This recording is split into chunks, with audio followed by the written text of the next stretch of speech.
Supreme court रे तालमा सरकार पाहाटा खन जमा आकान डॉक्यूमेंटे बाड़ाई नामाकाना जे नीत हाबी दिसोमरेन 17,000 भारतीयों को यूक्रेन खन को उर्दुका गुआकत कुआ नोआ कमी होड़ा लगिते एसिरेन चीफ जस्टिस एनवी रमाना जस्टिस एएस बोपान्ना और जस्टिस हिमा कोहली नुकु सनाम अडिगान मेडिकल स्टूडेंट सारहाव को चलाकत कुआ तालमा सरकारे लेया कदा जे नीत हो यूक्रेन रे 12,000 खन 2,000 इंडियन आटक रे मेना आकत कुआ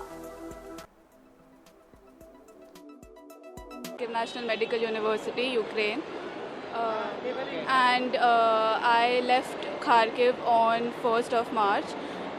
Then I went to Lviv and then to Poland, and then today I came back to India. The Indian Embassy helped us to, after we crossed the border, after Poland, they provided us food and shelter in a hotel and also provided a bus to go to the airport and arrange this flight.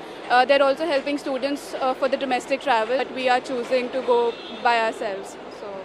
Kharkiv National Medical University. I was stuck there in Kharkiv, Ukraine. I'm a 4th course medical student, and obviously the situation there is disastrous, but the Indian government and the Indian embassy has provided all the possible arrangements they could do to get us out. Of course, we were in the active war zone area, so they couldn't enter directly, but we reached Lviv and then Poland, and after that they were of a huge help, provided us with food, accommodation, travel facilities, everything. And a big thank you to them.